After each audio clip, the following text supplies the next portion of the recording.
Suatu hari, ada seorang wanita dari Goiânia, Brazil. Dia bawa sekarung rongsokan yang langsung dia taruh di meja seorang dokter dan dia bilang, barang-barang ini udah ngebunuh keluarga aku. Pastinya si dokter nggak percaya lah karena rongsokannya nggak kelihatan mencurigakan. Tapi dia tetap ngamatin barang ini selama 24 jam buat mastiin. Dan dia nemu hal yang ngebuat kota Goiânia ini diasingkan sama seluruh warga Brazil. Ceritanya dimulai di tahun 1985, ketika ada sebuah klinik radioterapi yang mau pindah keluar kota. Tapi karena ada urusan surat menyurat hukum, mereka itu ninggalin salah satu mesin treatment mereka sampai 2 tahun lamanya. Pas orang-orang denger, ya pasti banyak orang yang tertarik buat nyuri mesin mahal ini. Jadi dua orang ini, Roberto Alf dan Wagner Parida, menyelinap masuk ke klinik ini pada 10 September 1987. Setelah berjam-jam milah rongsokan, mereka nemu nih mesin yang kelihatannya, wih mahal nih. Tapi karena ukurannya yang besar dan berat, jadi nggak mungkin juga mereka bawa ini secara utuh. Jadi mesinnya mereka bongkar dan mereka nemu salah satu bagian yang terbuat dari stainless steel. Mereka mikir ini tuh bagian termahal dari mesinnya. Pas dibawa ke tempatnya Roberto, belum juga mereka mulai, tapi mereka udah kayak, aduh kok gak enak badan ya. Mereka ngerasa sakit perut, mual, dan bahkan sampai diare. Jadi mereka mikir, mungkin karena makan gak bener kali. Tapi karena Wagner ini sakitnya lebih parah dari Roberto, jadi salah satu tangannya itu bengkak dan kerasa kayak terbakar gitu. Jadi dia memutuskan untuk pulang duluan. Tapi dokter tuh cuma bilang ini tuh kayak alergi doang dan ya istirahat seminggu juga beres. Jadi Roberto lah yang lanjut buat ngebongkar mesin ini, tapi saking susahnya dia tuh baru beres setelah 3 hari. Di dalamnya dia tuh nemuin banyak banget bahan mesin dari timah yang kalau dijual tuh lumayan banget harganya. Tapi dia juga nemu silinder kecil yang ada tepat di tengah bagian mesin ini. Dia agak kecewa karena isinya cuma kayak bentuk beras gitu, tapi pas dipegang dia hancur langsung kayak powder. Karena dia tuh nggak tahu ini tuh apaan, jadi dia mikir ya barang nggak berharga aja. Setelah dia selesai ngebongkar mesin-mesin ini, dia bawalah dan dia jual ke Diver Ferreira. Awalnya dia anggurin aja, tapi pas udah malam, ternyata rongsokannya ini malah glow in the dark. Dia kayak terkesima lah. Ternyata yang bercahaya itu si silinder mungil yang tadi itu.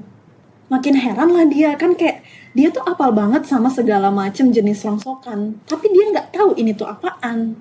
Dia mikir kalau ini tuh sejenis kayak bubuk kristal lah. Keesokan harinya ada beberapa keluarga dan bahkan tetangga mereka yang mampir buat ngeliat zat misterius ini. Diver sampai ngasih sebagian dari bubuknya ini ke yang lain, kayak salah satu contohnya ke abangnya Ivo Ferreira.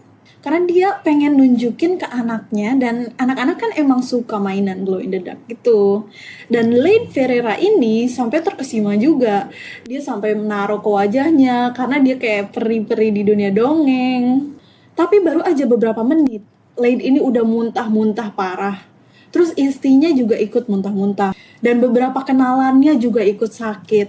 Dan mereka mikir emang lagi ada penyakit aja di sana kayak flu burung gitu. Tapi lagi-lagi dokter cuma bilang kalau ini tuh reaksi alergi doang dan disuruh istirahat.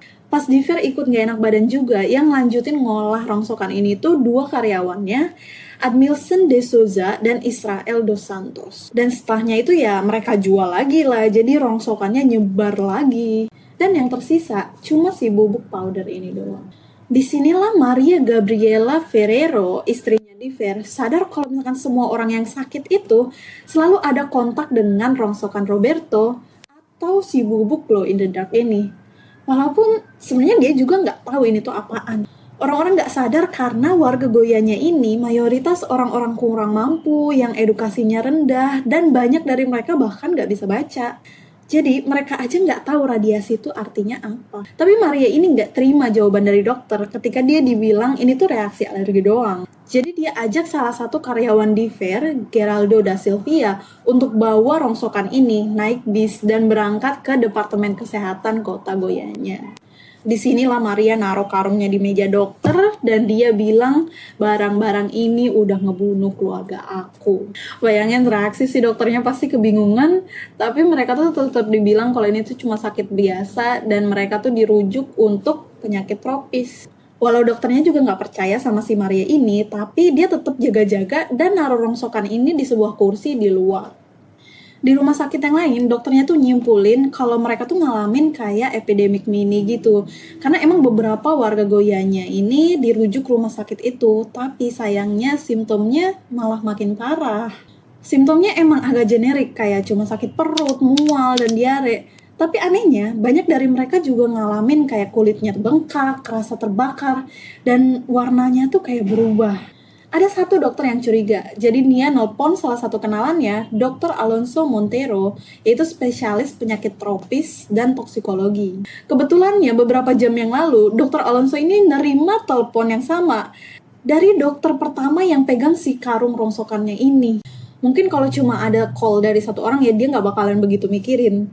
Tapi ini tuh ada 2 orang yang nelpon dia di hari yang sama dan jawabannya tuh nyambung. Jadi dia memutuskan untuk investigasi dan dia nelpon kenalannya yang ada di sekitar kota Goyanya untuk ngambil si karung rongsokan ini. Keesokan paginya, Walter Ferreira ini berangkat ngebawa hazmat suit, alat pendeteksi radiasi, dan alat lain yang dia butuhin. Pas di taksi, dia nyoba nyalain alat pendeteksi radiasi ini buat ngecek aja.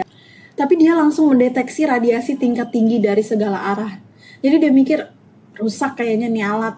Jadi dia muter balik buat ngambil alat baru. Tapi di luar kantornya dia langsung nyoba nyalain dan hal yang sama terjadi. Jadi alatnya tuh nggak rusak, tapi emang ada sumber radioaktif raksasa yang ada dekat dengan lokasi dia sekarang. Tapi dengan beraninya dia nggak ragu dan langsung lanjut investigasi. Tapi dia sadar kalau alatnya ini tuh jadi nggak efektif. Karena si alatnya ngedeteksi dari segala arah di kota ini. Jadi kayak useless aja gitu. Tapi Walter mikir berarti situasi ini tuh udah bahaya banget. Jadi mereka harus nanganin ini secepat mungkin. Pas Walter sampai, paniknya tuh rongsokannya udah mau dibuang sama pemadam kebakaran. Untungnya dia udah nyampe duluan. Karena mereka mau ngebuang rongsokan ini ke sungai terdekat dan gak kebayang dampak negatifnya buat warga sekitar, buat sumber makanan, buat alamnya. Disinilah Walter mulai track back. Barang-barang ini tuh asalnya dari mana? Sampailah dia di rongsokan di Ferreira sampai akhirnya di klinik radioterapi. Dan pas dikonfirmasi lagi ke yang punya klinik, ketahuan lah alasannya.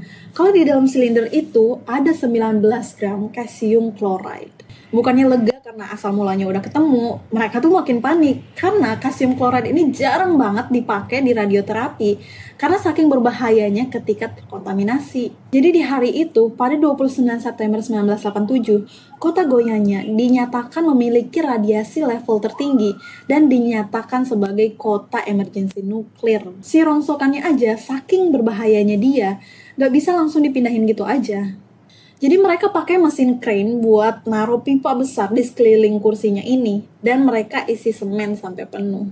Mereka juga ngirimin ratusan spesialis dari seluruh penjuru Brazil buat nanganin kontaminasi radioaktifnya ini. Mereka ngetes sampel tanah, sampel air, sumber makanan lain buat ngecek seberapa jauh radiasi radioaktif ini. Lalu mereka mulai proses pengamanan kontaminasi di 14 daerah dan 85 perumahan warga. Untuk lingkungan yang level radiasinya rendah, mereka paling pakai low pressure washer sama vacuum cleaner yang spesial gitu. Tapi untuk sebagian bangunan yang kontaminasinya udah terlalu tinggi, mereka terpaksa harus meruntuhkannya. Banyak warga yang harus ngerelain barang-barang mereka karena ya emang udah nggak aman lagi buat kontak sama manusia. Totalnya sekitar sampai 3.500 meter persegi sampah nuklir yang diamankan dari kota Goyanya dan dikubur dalam-dalam sekitar 25 km dari sana. Sekitar 100.000 korban akhirnya dievakuasi dan dites di stadium Olimpik terdekat. 249 diantaranya memiliki material radioaktif yang cukup signifikan. Sekitar 20 orang saking radioaktifnya, pup dan urinnya itu dianggap sebagai sampah nuklir. Untungnya mayoritas warga cuma kena dampak negatif atau bahkan enggak sama sekali. Luka yang diterima korban tuh salah satu contohnya adalah Roberto kehilangan salah satu lengannya sampai siku, sedangkan temennya Wagner Pereira itu kehilangan salah satu jarinya dan tangan yang lainnya itu kayak bengkak sampai bermutasi berbentuk gak jelas gitu. Terus Geraldo da Silvia ini punggungnya sampai terbakar karena dia bawa karung di punggungnya. Banyak korban butuh cangkok kulit atau skin graft. Jadi dokter tuh bakalan ngambil kulit dari bagian tubuh lain buat nutup luka yang ada. Dan kerusakan kulit ini tuh emang umum banget buat orang-orang yang kontak langsung sama calcium chloride. Dan sayangnya ada 4 korban yang tewas karena radiasi akut, yaitu Maria Ferreira, Led Ferreira, dan 2 karyawannya di Ver, yaitu Admilson de Souza dan Israel dos Santos. Padahal kejadian ini tuh jadi salah satu bencana nuklir paling besar di dunia. Tapi yang paling berbekasnya itu justru reaksi dari warganya. Karena kejadian ini tuh sekitar 1 tahun setelah bencana Chernobyl. Jadi warga tuh pada paranoid dan mereka sama sekali nggak mau berinteraksi sama warga Goyanya. Pilot tuh nggak mau nerbangin korban, taksi nggak mau jemput, dan kalau mereka mau beli properti di kota lain, bakal ditolak sama pemiliknya. Orang-orang sama sekali nggak mau beli produk yang diproduksi di Goyanya. Jadi semua bisnis, mau besar mau kecil, semua pada bangkrut.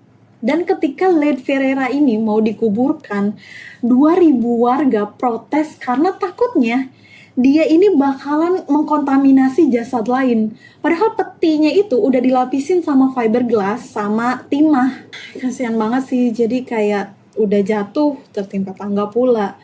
Udah kena radiasi nuklir, didiskriminasi pula. Semoga kalian suka sama cerita yang aku share. Kalau kalian punya topik yang pengen aku bahas, boleh DM Instagram aku aja. Don't forget to subscribe.